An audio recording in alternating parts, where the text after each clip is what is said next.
ഇനി ഒരു 3-4 എണ്ണം കൂടിയുണ്ട്. അത് നമുക്ക് ആ ഗേറ്റിന്റെ അടുത്ത് വയ്ക്കാം. ശ്രേയ മാഡത്തിന് സന്തോഷമായിക്കോട്ടെ.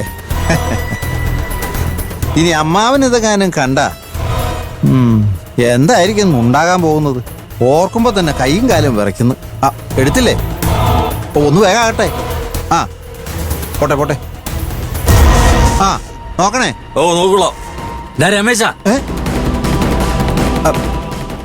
അമ്മാവൻ എന്താ ഇവിടെ? അമ്മാവൻ മണ്ഡപത്തിലേക്ക് വരില്ല എന്ന് വിചാരിച്ചാ ഞാൻ ഈ ഫ്ലെക്സ് വെച്ചത്. എടാ നാണവും മാനവും ഇല്ലാത്ത കഴുതേ, എനിക്കിഷ്ടമില്ലാത്ത കല്യാണം നടന്നിട്ടും എന്റെ പേരെന്തിനാ ഫ്ലെക്സിൽ വെച്ചത്? അല്ല അതിപ്പോ ഒരു കാര്യം ഞാൻ പറഞ്ഞേക്കാം. 5 മിനിറ്റ് സമയം തരാം. അതിനുള്ളിൽ ഇതെല്ലാം എടുത്ത് ആറ്റിലെറിഞ്ഞോണം.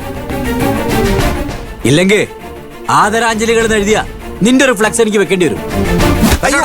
കഴുതേ പിടിവിട്, മാറ്റാം. അമ്മാവൻ വരില്ല എന്ന് വിചാരിച്ച് വെച്ചതാ. സോറി. എന്നെ മുന്നിൽ പോയിക്കോണം. ഒരു വല്ലാത്ത അവതാരം തന്നെ. ഫ്ലെക്സ് വെച്ച അമ്മാവന്റെ വക കഴുത്തേ പിടി. ഫ്ലെക്സ് മാറ്റിയ മാടത്തിന്റെയും വലിയളിയന്റെയും ഇടി. എന്ത് ചെയ്യാനാ?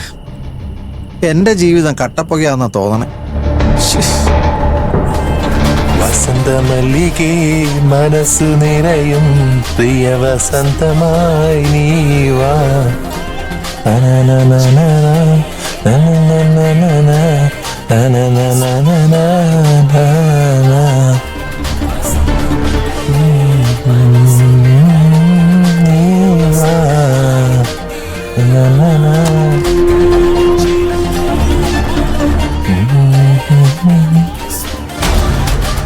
കൊള്ളാവിടെ അരവിന്ദ് നിന്റെ ഡാൻസ്.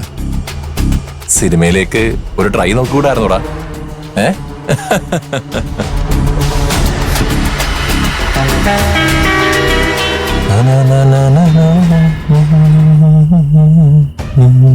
പുതുമണവാളൻ വലിയ സന്തോഷത്തിലാണല്ലോ.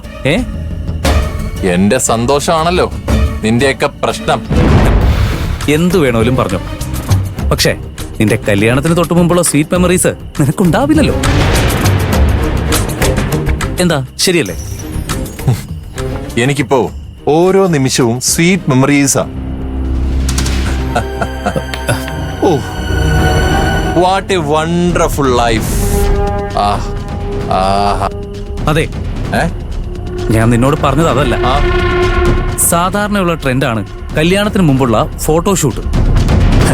അത് നിന്റെ കല്യാണത്തിന് നടന്നോ? ഇല്ല. അതിനെന്താ കുഴപ്പം? എന്താ കുഴപ്പമെന്നോ? ഇക്കാലത്ത് ഫോട്ടോഷൂട്ട് ഇല്ലാതെ കല്യാണം നടക്കാറില്ല ബ്രോ. നീ എന്നെ മനഃപൂർവ്വം കൊച്ചാക്കാനല്ലേ? ഫോട്ടോഷൂട്ട് നടത്താനുള്ള സിറ്റുവേഷൻ ഒന്നും ഇപ്പൊ ഇല്ല. തുടക്കം മുതലേ പ്രശ്നം ഉണ്ടാക്കല്ലേ നീയൊക്കെ? എന്ന് വെച്ച് ഫോട്ടോഷൂട്ട് വേണ്ടെന്നാണോ? നീ അവളെ നിർബന്ധിച്ച് ചെയ്യിക്കേണ്ട കാര്യങ്ങളാ ഇതൊക്കെ. കല്യാണം മുടക്കാനുള്ള നിന്റെ അടവല്ല പൊന്നുവനേത്. പെട്ടെന്ന് എന്നോടൊരു സ്നേഹം വേണ്ട, മിണ്ടാതിരുന്നോണം. സ്നേഹമുണ്ട് ബ്രോ, അതുകൊണ്ടല്ലേ പറയുന്നത് ഫോട്ടോഷൂട്ട് നടത്താതെ ഈ കല്യാണം വേണ്ട. എനിക്കത് ഇഷ്ടമല്ല. എടാ അറിയാ, വേണ്ട. ആക്ടിംഗ് ഒക്കെ നിർത്തിക്കോ. കല്യാണം നടക്കുന്നത് നിന്റെയും നിന്റെ ഭാര്യയുടെയും പിന്നെ നമ്മുടെ അച്ഛന്റെയും എതിർപ്പ് മറികടന്ന. അങ്ങനെയുള്ളപ്പോ ഫോട്ടോഷൂട്ടിനൊക്കെ എവിടുന്ന് ടൈം കിട്ടാനാ? അതുകൊണ്ട് നീ മനസ്സിൽ കരുതി വെച്ചിരിക്കുന്ന പ്ലാനൊക്കെ നടക്കില്ലെന്ന് വിചാരിച്ച് അങ്ങ് പോവാൻ നോക്ക്. ഓക്കെ ബ്രോ, എന്നാലും ഞാൻ പറയുന്നതൊന്ന് ശ്രദ്ധിച്ച് കേക്ക്. ജീവിതത്തില് ഒന്നല്ല ഇതൊക്കെ ഉണ്ടാവൂ. അതിന്റെ ഓർമ്മകള് എന്നും വേണ്ടേ? എന്തായാലും ഫോട്ടോഷൂട്ട് നടന്നേ പറ്റൂ. വേണ്ട. നീ ഒന്നും പറയണ്ട ബ്രോ, നീ ഇവിടെ വെയിറ്റ് ചെയ്യ്. ഫോട്ടോഷൂട്ടുള്ള സെറ്റപ്പ് ഒക്കെ ഞാൻ ചെയ്തു തരാം. ഓക്കെ? വേണ്ടെന്ന്. അപ്പൊ എല്ലാം ഓക്കെ, സെറ്റ്. ഓക്കെ, വേണ്ട. അവിടെ ഇരിക്കും ബ്രോ.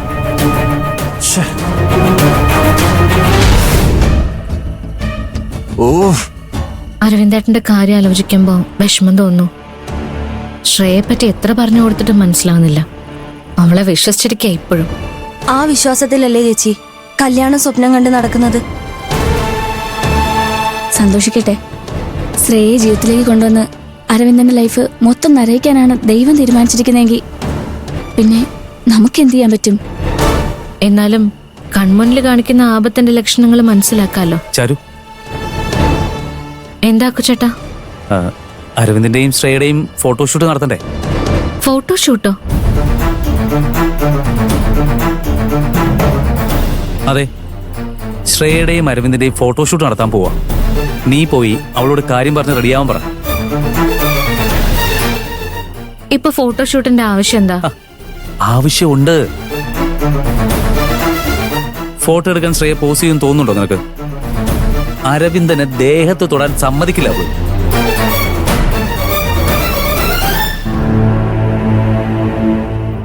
അവൻ കൊടുത്ത പാദസരം പോലും പിഷക്കാരിക്ക് കൊടുത്തവളാ ശ്രേയ.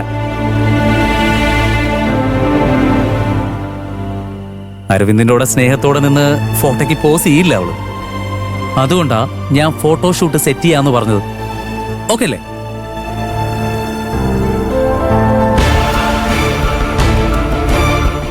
അവൻ മനസ്സിലാക്കട്ടെ ശ്രേയയ്ക്ക് അവനോടൊരു താല്പര്യമില്ലെന്ന്. അരവിന്ദൻ അത് മനസ്സിലാക്കിയ അവൻ തന്നെ കല്യാണത്തിൽ നിന്ന് പിന്മാറിക്കോളൂ. അല്ല, എങ്ങനെയുണ്ട് എന്റെ പ്ലാൻ? പ്ലാനൊക്കെ കൊള്ളാം, പക്ഷേ ശ്രേയോടിക്കാരും ഞാൻ പറയില്ല. അവളുടെ മുന്നിൽ ചെല്ലുന്നത് തന്നെ എനിക്കിഷ്ടല്ല. അനുമോളെ, നീ പോയി ശ്രേയോട് കാര്യം പറഞ്ഞ് വിളിച്ചോണ്ട് വാ. അതെ, അനു പോയാ മതി. ഞാൻ ചെന്ന് വിളിച്ചു നോക്കാം. അവള് വരുമോ ഇല്ലയോന്ന് എനിക്കറിയില്ല. എനിക്ക് പെട്ടെന്ന് ചെല്ലെന്റെ അനുക്കുട്ടി പോ. ഓക്കെ. അനുവളെ കൊണ്ടുവരുമ്പോഴേക്കും ഞാനെല്ലാം പോയി ഒന്ന് സെറ്റ് ചെയ്യട്ടെ. നീയും റെഡിയായിരുന്നു?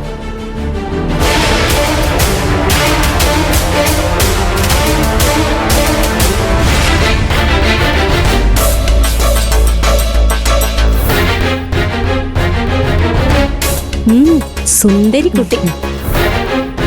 മോളെ, നീ ചീഫ് എഞ്ചിനീയറായി ജോലി ചെയ്തപ്പോൾ മുതലേ നിന്റെ മുഖത്ത് ഒരു ഓഫീസറുടെ ലക്ഷണം മാത്രമേ ഉണ്ടായിരുന്നുള്ളൂ.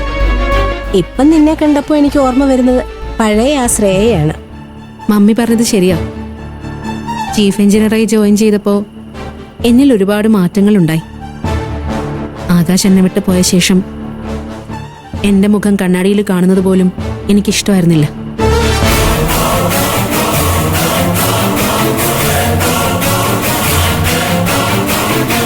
മോളെ,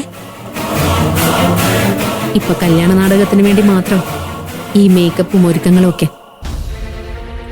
ആ പഴയ ശ്രേയയെ ഇനി മമ്മി കാണില്ല. ആ ശ്രേയ എന്നെ വിട്ടുപോയി. മോളെ, അങ്ങനെയൊന്നും പറയല്ലേ. വേദനകളൊക്കെ കുറെ കഴിയുമ്പോൾ മാറും. നീ ആ വീട്ടിൽ ചെന്ന് കയറി ആകാശിനോട് വേണ്ടുവോളം പ്രതികാരം ചെയ്യേ.